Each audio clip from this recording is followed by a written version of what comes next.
This is the existing 100-watt solar panel, runs through the roof and down to the MPPT controller, the existing one.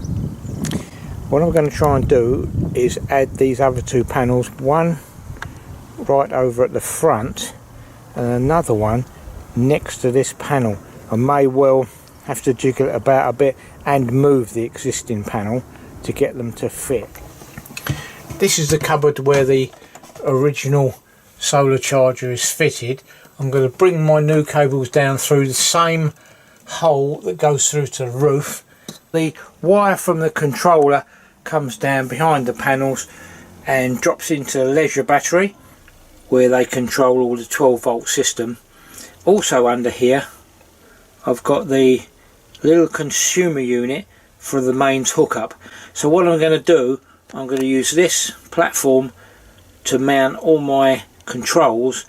The two batteries will be side by side here, and it's quite easy for access. This is one of the new 160-watt panels that I've got. It's from Photonic Universe. I've also got these heavy-duty brackets to mount the panel to the roof.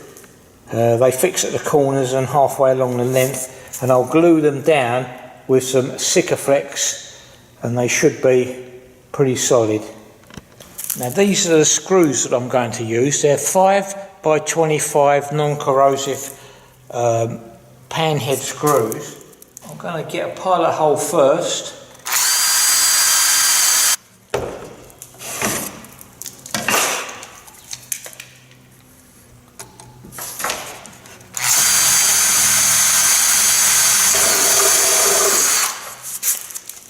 Using one of these drill and countersink bits so that I'll give the screw a start.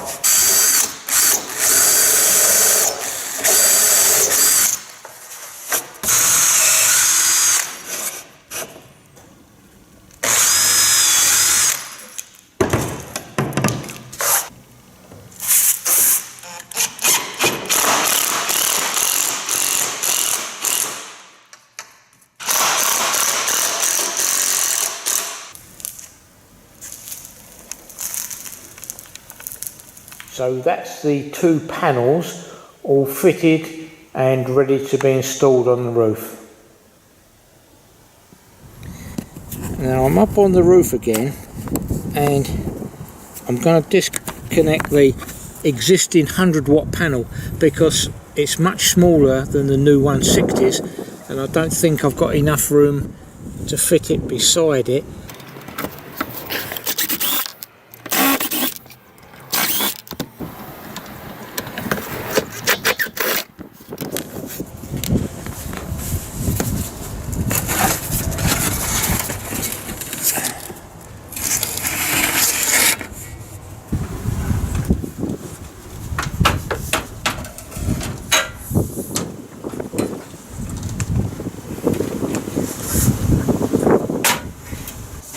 With the old panel down, I can give it a good clean and start testing them all out.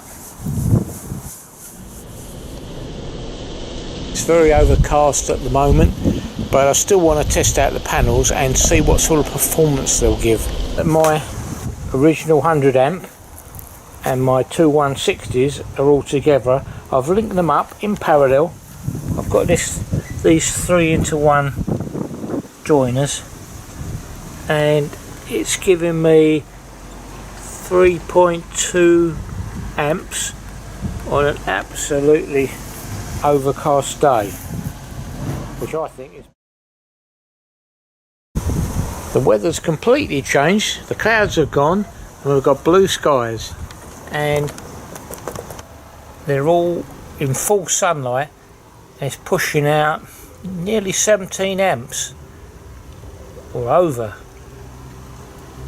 Now I'm well satisfied with that.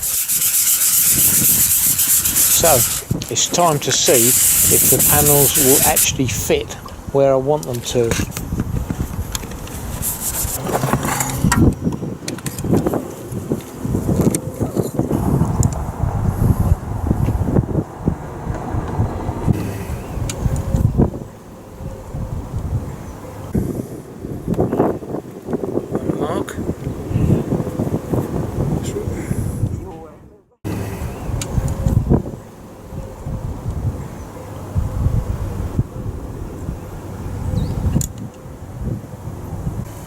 So underneath this cardboard is the first solar panel, and I've wired it up, and it goes down into the cabin through this roof connector and into this cupboard, where I'm going to put some connectors on the end and join them to the 3-in-1 connectors.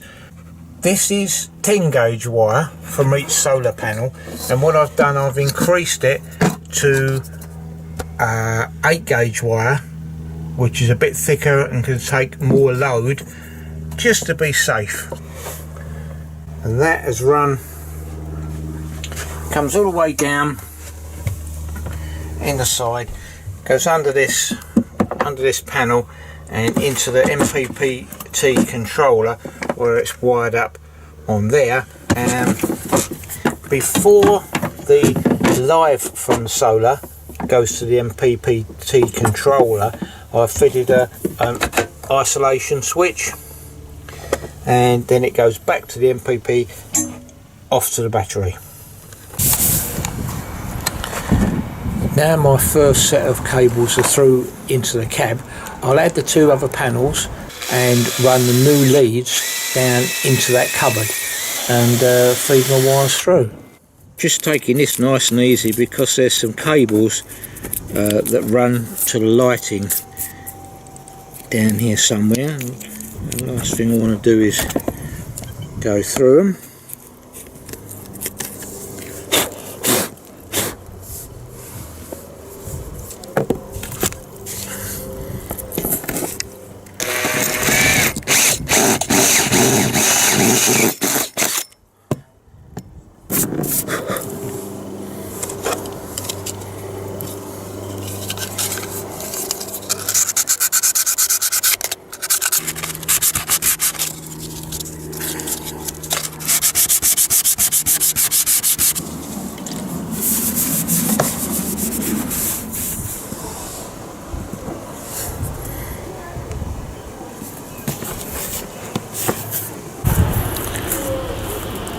These are the panels up on the roof, the 2 new 160s and the existing 100 watt, and they all feed through down into the cupboard below.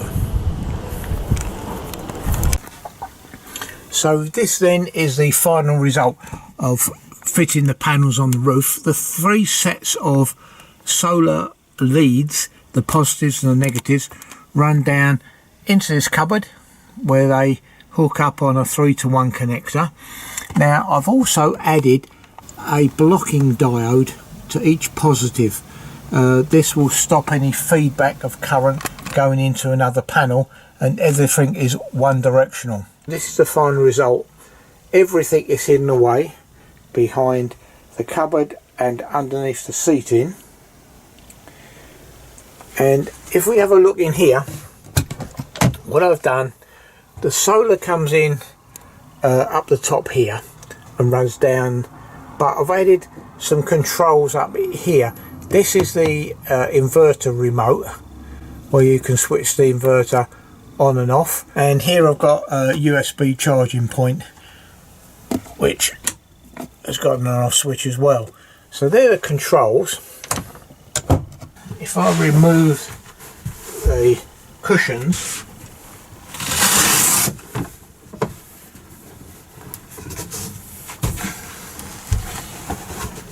it takes up most of the room. So it fills up most of this storage space, but what I'll do, I'll run through everything with you.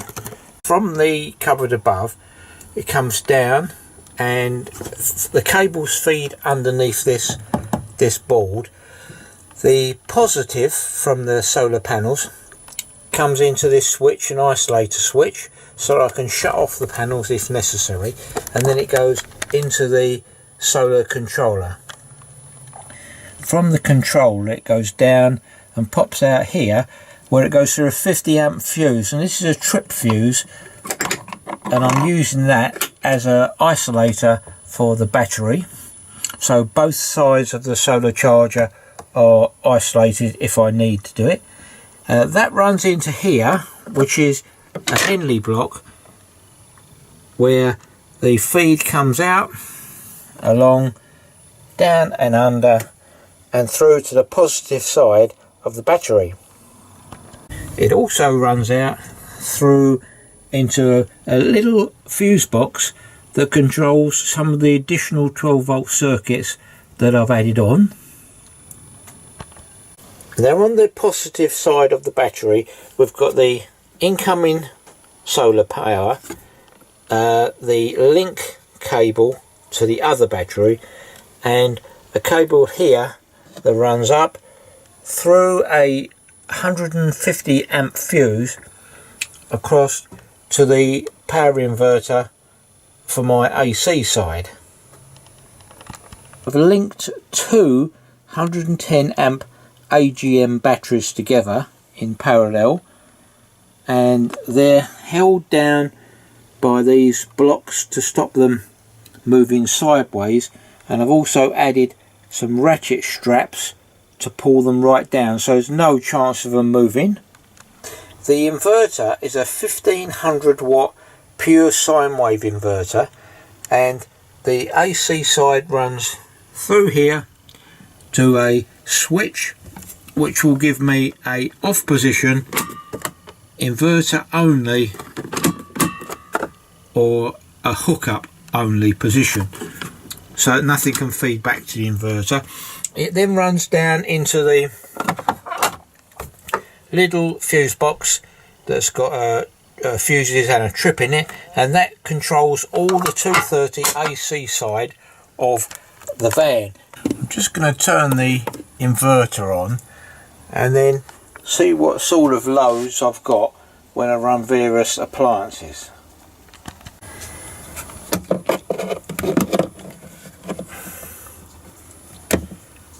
So with the inverter only switched on, it's pulling 1.4 amps. So that's the reason for the remote switch, to so I can turn it off when I've got no 230 volt appliances or anything running. So it's 1.4 inverter only. I'm going to plug a few appliances in now. Appliance I want it to run into the fridge, so I'll just turn that on now.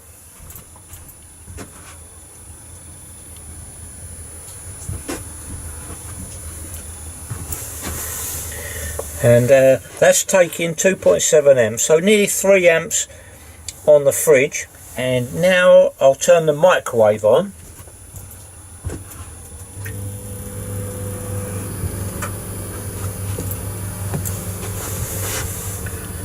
And that's on the lowest setting of the microwave, and that's pulling 25 amps.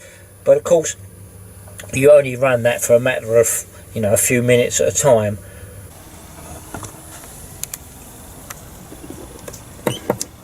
And turn the inverter off. Generally then, I'm pretty pleased with that. It will run them high rated appliances as and when I want them. Quite how long for, I won't really know until I go off grid and try out the system in real life, but it seems to be working well. Now I can also test the condition of the battery, the amount of power coming, using the Victron app. So this is the Victron app, and it loads up a page like this with whatever Victron products you've got will be listed down here. Obviously I've only got the smart charger, so click on that and it connects via Bluetooth, and it shows you exactly what you've got going on. At the moment there's 49 watts of solar available on this cloudy day, and it tells you that your solar voltage is 17 volts, the current is 2.8, and it shows you the condition of your battery and what it's doing, whether it's in a bulk stage, absorption, or float. So you've got enough information there really to help you out. The history tab shows you what it's been doing, and here for example today so far it's been on float for 3 hours, absorption 6 minutes, and bulk 1 hour 17. And you can also dig a bit deeper and change these settings. You can show your battery amps, all your battery voltage, solar current, and it gives it in a graph form so you can see how it's performing. But I just tend to use this page, and it gives you a good indication. Well folks, if you've made it this far, well done. I know it's quite a long video, but I wanted to show you everything, and the job itself actually took me about a month, working weekends and evenings in my spare time. So once again, thanks for watching. Hope you found it interesting. Take care and bye for now.